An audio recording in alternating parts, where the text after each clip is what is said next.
What is going on, everyone? Welcome back to a brand new video, and in this video I'm going to be ranking all 5 theatrically released Toy Story films from my least favorite to my favorite. I've seen everybody, doing these types of videos now of ranking the franchise. I wasn't originally going to do it, but I decided, again, I see everybody else ranking the Toy Story movies for the film. I thought I would do it as well. So without further ado, let's start the ranking, shall we? Coming in dead last has got to be Toy Story number 4. Oh, man, this is just such a bad movie. I remember when this movie was first gearing up to come out and all the trailers were dropping and everything. I watched the trailers and I fucking hated it. I hated all the trailers, so much so that I didn't even see it in theaters.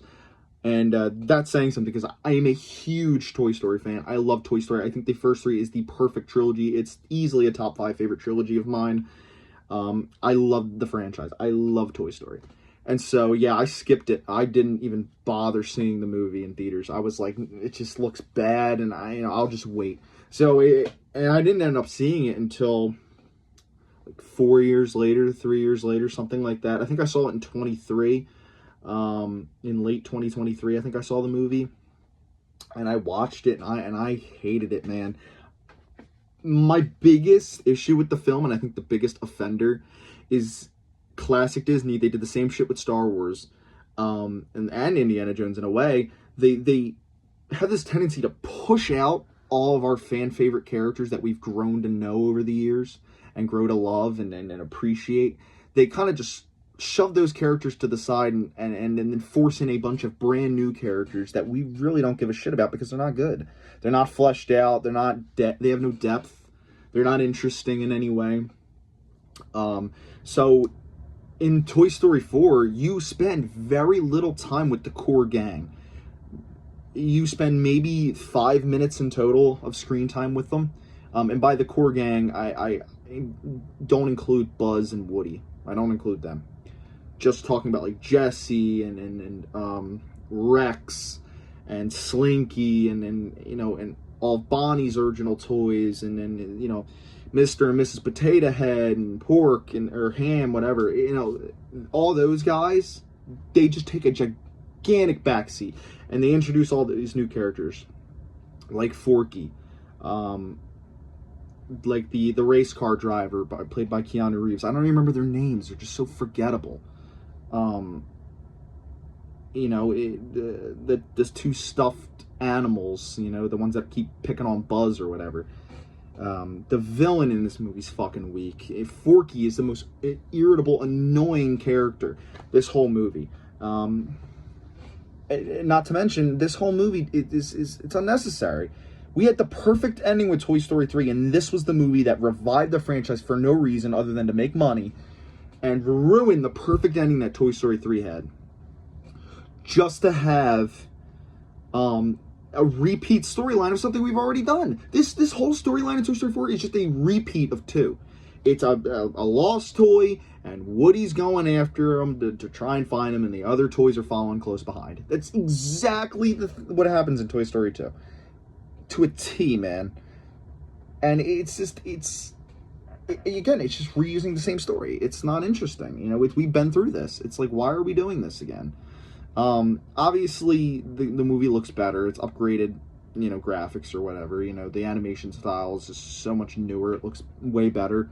You can tell they've really perfected it by this point. So that's nice. Bo Peep being back is cool. It's cool. This movie also has a really bad tendency to like break the canon a lot. And to do shit that it's just like wasn't a thing early in the first 3. This is kind of, you could look at this as a nitpick, but it's a thing and it's there. And one of those things that does that is Buzz's voice communicator. He all of a sudden in this movie, he's got like 50 million lines of such like niche, obscure dialogue. It's like they would have never thought to think that. Because first of all, they make Buzz a complete idiot in this movie. For some reason, these last 2 just love to make Buzz a fucking retard. And so he's like this whole thing with his inner voice, and he keeps pressing his buttons and that talk to him. But they keep saying again these really obscure lines that were never in the first 3. I think it's even stated in the first 3 he only has like 20 lines or so. And this, they make it to where it's like over 50 all of a sudden. you know, saying things like the slingshot maneuver is the way to go, or take cover over there behind that corner, or stuff like that. It's like, it's just, no toy would ever know to say that stuff. And it's forced in there to make it easier to push Buzz forward on his journey by listening to the voice. It's so stupid. But yeah, completely massacred Buzz character. All of a sudden, he's like really dumb. He's not intelligent whatsoever. You know, he feels such little brothered by Woody. Again, all the new characters suck. They force out all the characters we love. The ending it's good, but it doesn't make any sense because it's so uncharacteristic of Woody to abandon his owner and to go with Bonnie, or sorry, to go with Bo Peep.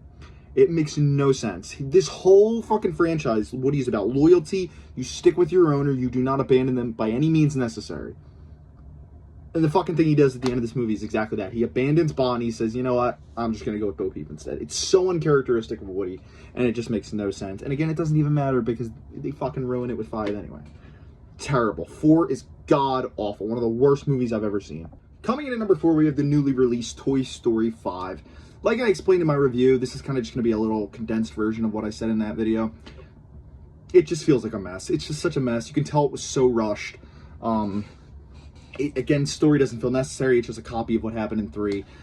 Their owners moving on, growing up, you know, and obviously they're trying to tackle technology this time around, which makes it a little bit different. But overall, behind the scenes, it's still the same thing's still happening. Again, the owner is growing up and moving on, and it is realizing that nobody plays with toys anymore, and it's time to grow up, in a sense. And people are so gullible. I swear to God, they're confusing this like, oh, this is such a great message for kids. You know, this is you know, they're trying to tell you to stay off technology, and this is so good for kids. Bullshit. If you actually buy into that, you're so gullible. I swear to God. This whole thing with that is not what they were trying to do at all. This was a poorly written story thrown together by Disney to make it seem like that's what they were trying to do. But in reality, they're just trying to fucking market it more. They're just trying to market more toys and to get you to buy more new shit. Like, that's why this whole tablet is like a lily pad or whatever the hell. It's so dumb. I fucking guarantee you, within the next few years, Disney will start making actual iPads called lily pads. I fucking guarantee it. And making all these electronic toys and shit. It's bullshit. I don't buy it for a second. And again, so many storylines in here just do not work. You know, Buzz's whole storyline with Woody, they're so backseated. They're barely in the movie. They're in it for like 10 minutes. Their whole storyline is so pointless. The whole thing with the 100 Buzzes, their storyline is pointless and makes no damn sense and never ends up going anywhere. Jesse's storyline is the only one with some meaning, but it's pretending to give her an arc when it's not. There's no arc to be had there. Again, she's the same person in the beginning of the story as she is at the end. She has no arc. So we go on this whole pointless adventure with her where she's trying to stop Bonnie from like, or trying to stop the lily pad thing from like taking over Bonnie, and trying to still get Bonnie to play with toys. And it's just this weird adventure she goes on where she's back at where she grew up, and or like where her old owner's house was, and it's just it doesn't work because she's already had her arc. Everybody's arcs have already been finished. This just feels like an extension of shit that we don't need. Yeah, man, this movie was highly disappointing. Again, there was only 2 parts I liked. I liked the post-credit scene, and I liked the ending where all the Buzzes fly and you get a couple callbacks to the first Toy Story. That's it. The rest of this movie is junk, and God, it's paced horribly as well. The pacing is all over the place. There's so many times where it gets going quick and then like freezes to a halt. It's, yeah, bad movie. Coming in at number 3, we have Toy Story 3. Fantastic movie, 10 out of 10. Perfect ending. You could not have ended the franchise any better, right? Best villain in the franchise with Lotso. I mean, it's such a compelling story just for a toy, and it makes sense. Like, he got left behind by his owner, then he got replaced, then thus becoming this dark, you know, in nature character. They take over this daycare and turn it into this fucking like maximum security prison for toys. And you know, Andy's all grown up. He's ready to move on. He's going to college. This little accident happens where the toys think they're getting rid of them, and he was trying to throw them out when in reality he was going to put them in the attic. They get an opportunity to go to said daycare, and they go. And it's just the perfect story they could have come up with. The new characters are really good, lots so. Michael Keaton as Ken is fantastic. And it's great, man. It's just such a great movie. You know, I mean, the stuff that happens in the actual daycare is awesome. Seeing Buzz go rogue and being switched to demo mode or whatever, and he becomes this bad guy who's like this henchman for Lotso is just really cool to see. Very fun. Them coming up with this plan at the end, this really intricate plan to get out and escape, was super, super cool to see. Woody's whole side arc where he, meets Bonnie's toys or whatever, and he's at Bonnie's house for a while, and he finds out what's really going on at Sunnyside. All the way up until the end where, they're in this big trash heap and they're going towards this gigantic bunch of fire where they're going to get killed, and then at the last second they get saved and they get dropped off at Bonnie's house, and that ends the movie, man. They have a new owner. They say one last final goodbye to Andy, and that's the end. And it's the perfect ending. This is literally a perfect movie. To be honest, the reason I have it at third is just preference thing. I just gravitate towards the others a bit more. Doesn't mean I think they're better in any way or any worse. These next three are all 5 out of 5, 10 out of 10. You cannot get better than these three. But Toy Story 3 was the perfect ending to a perfect trilogy. Coming in at number 2, we have Toy Story 1, the original, the one that started it all, man. Without this movie, we would not have any of the CGI animated Pixar or Disney movies we have today. There would be no Cars, no Incredibles, no How to Train Your Dragon, no Brave, no Frozen, no nothing. None of those movies would exist without this. No Monsters, Inc., no Ratatouille, none of it. It is all owed to Toy Story. And it's an incredible movie feat, man. Nothing's ever been done like it before at the time. Introducing all these awesome characters, so many characters to choose from with all these awesome designs and this cool concept of what would happen if your toys actually came to life.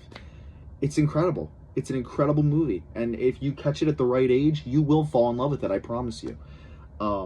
Just like I did. Caught it at the perfect age. I don't even remember when I started watching it, maybe like 5 or 6. And I fell in love with it, man. It's perfect. It is a perfect movie.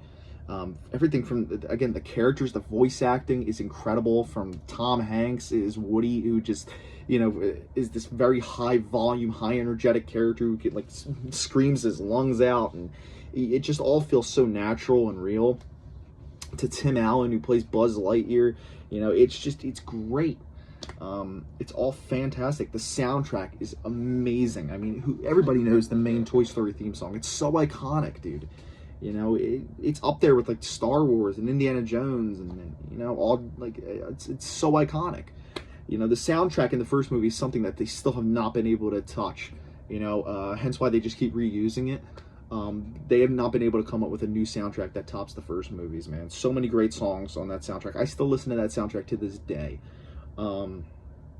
Again, for the time, the CGI animation looks fantastic for the most part. The only kind of like flaws with the CGI is like the people, like the actual human characters.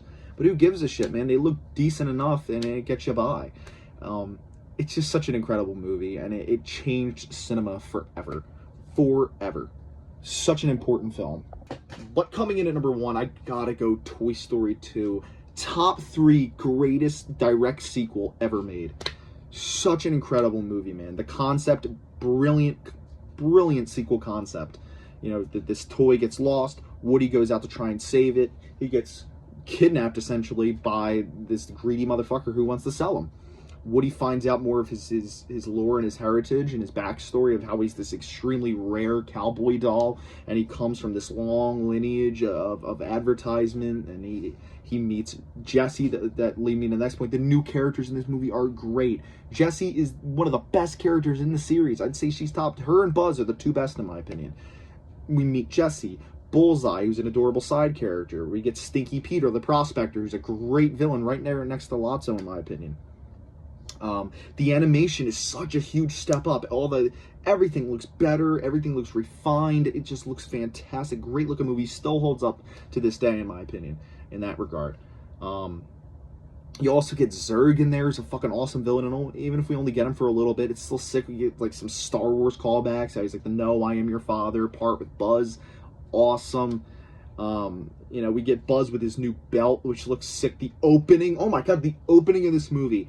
I forgot to talk about it with Toy Story 3. Toy Story 3 is an incredible opening too, but Toy Story 2, man, it starts off with Buzz flying through space. He lands on this planet, then he goes through this Zurg fortress thing and ends up getting killed by Zurg. It's a fucking awesome opening, and I remember it to this day, man. To this day. Who can forget the satisfying scene where Woody's getting, like, you know, all painted up, and, you know, he's getting all refined. He gets the arm sewed back on, whatever. The iconic ass flashback with Jessie with the "She Loved Me" song playing in the background. Oh my god, you cannot beat Toy Story 2. It is the GOAT Toy Story movie. It's just so goddamn good, man, in every single way. I mean, the evil Buzz twin as well, I forgot to mention that, where, you know, Buzz is fighting another Buzz, and the other Buzz wins, and he's with them this whole time, and then none of them realize it until the real Buzz comes back, and then the other Buzz fights Zurg in a badass fight sequence on the fucking elevator. My god, dude, how could you not love Toy Story 2? It is the greatest Pixar movie of all time. It is probably the greatest animated movie of all time. Not probably, it is the greatest animated film of all time. It is peak as peak can possibly get, man. The ending also at the airport is great. The way they beat the prospector or whatever, fantastic. They're on the conveyor belts inside the airport. And then you have the whole chase scene, and where Jessie and Woody are on the plane, and they got to jump off, and they land on Bullseye, and Buzz is there. 10 out of 10, man. Absolute cinema. So yeah, that is my ranking of all 5 live-action Toy Story movies. Live-action. Why did I say live-action? Theatrically released, I meant. Toy Story movies. Let me know your guys' ranking down in the comments below, and if you did enjoy this video, make sure to like, comment, subscribe, and I'll see you guys next time. Bye, guys.